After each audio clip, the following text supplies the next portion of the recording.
Over 15 years ago, these games released as some of the best 3D Mario games of all time on the Nintendo Wii, and now, Nintendo is milking them for all they're worth.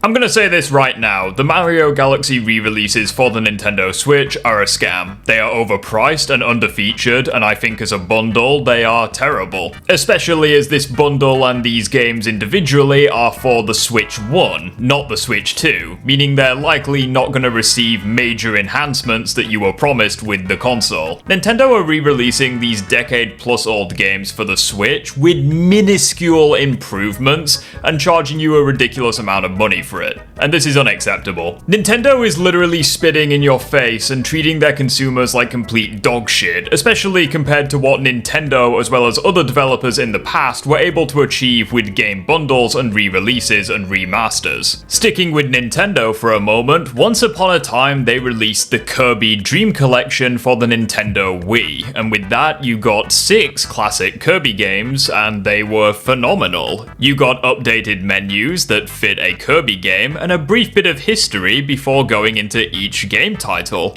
Hell, you could even watch a few episodes of the anime, and all of this bundled for $40. You basically got 6 classic Kirby games for $40, the same price that Nintendo is charging you for one of the Galaxy games. How about we skip ahead to a more recent game bundle, the Super Mario 3D All-Stars. Yes, this bundle was a scam, and yes, it was very disappointing, but at the end of the day, it was free games for $60, and since Super Mario Galaxy was one of the games offered in this bundle, it effectively was being charged to you for $20, and here we see Nintendo in the current year charging you twice that for just one of these games. You know you're cooked when you're making the Super Mario 3D All-Stars bundle look like a fucking bargain, because at the very least with that bundle you were getting free games for $60 for the Switch 1, rather than 2 games for $70 or 1 game for $40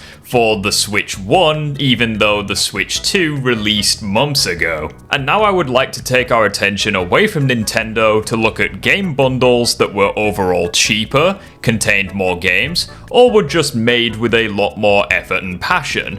And in the case with a couple of these, all of the above. Starting things off with the Crash Bandicoot NSane Trilogy, which remastered 3 PS1 games from the ground up, with improved textures, resolutions, frame rates, UI, all of the above charged for $40. In addition to this, you received features that were not in the original games, such as restoring cut content, adding time trials to the first 2 Crash Bandicoot games, adding the Crash Dash power in Crash 2, having Coco be playable in all 3 of the games, in addition to adding autosaving to all 3 titles, making progression much more tolerable. And if I'm honest, that's just scratching the surface of all of the quality of life improvements that were made in this bundle of 3 remastered games. A far cry compared to what Nintendo is offering you and what they are charging you for it. The Spyro the Dragon Reignited Trilogy was more or less the same story. 3 remastered games from the ground up for $40, with not only boosts to resolution, frame rates, all the rest of it,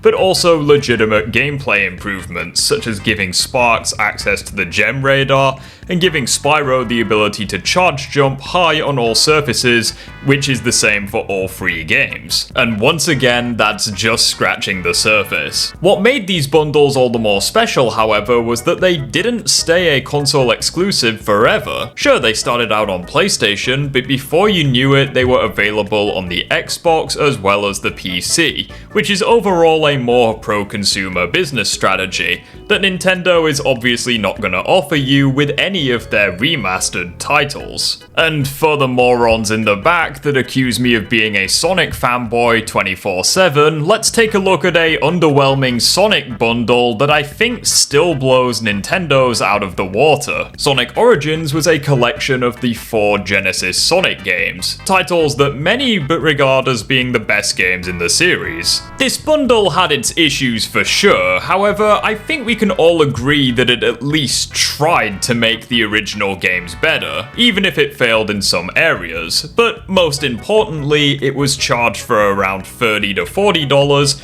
not $70. What made this bundle all the more special, however, was the Origins Plus expansion that allowed you to play 12 Game Gear Sonic games in addition to the 4 games that were remastered for the base game. 16 classic Sonic games, some of which are regarded as the best games in the series, for a cheaper price than Donkey Kong Bonanza and its DLC, cheaper than 2 Mario games for the Switch 1? There's a joke I want to make here, but nothing's coming to mind. We're not done yet with the blue blur, because now I want to talk about Sonic X Shadow Generations, a bundle of 2 Sonic games for $50. In that bundle of games, you got a remaster of Sonic Generations, and the console audience were able to enjoy this game with updated dialogue, 60 FPS, and improved textures. For the PC side of things, it was more of a lackluster upgrade. However, mod support was still very much compatible with this version of the game, so it was still very nice to have. The second game in the bundle, however, was Shadow Generations, a brand new title that played alongside Sonic Generations,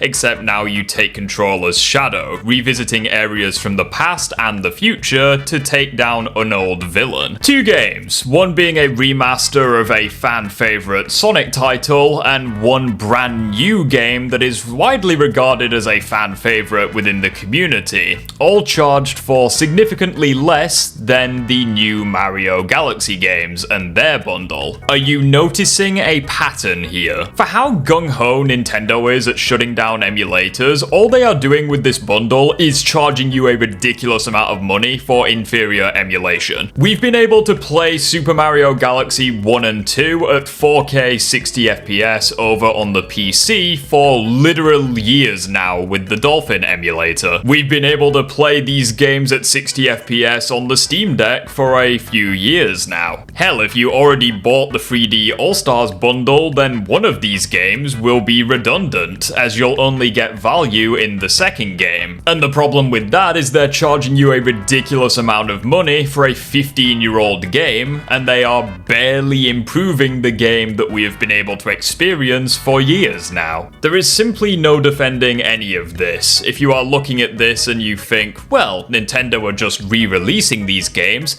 then congratulations, they are overcharging you for underwhelming emulation. And if you look at it from the mentality of, well, these games are remasters, then Nintendo are overcharging you for lackluster remasters compared to the bundles that I outlined earlier in this video. I personally think that we all deserve better as consumers. We helped build the video game industry after all, and as a result, I don't think we should have to sacrifice our standards to please those who are clearly trying to get away with fuck all work for the max amount of money. I'm the Gaming Rift, I thank you all for watching, and if you enjoyed the video, consider dropping it a like and commenting what you think of the video down below. As always, I thank you all for watching, and I will see you all in the next one. Take care, and good night.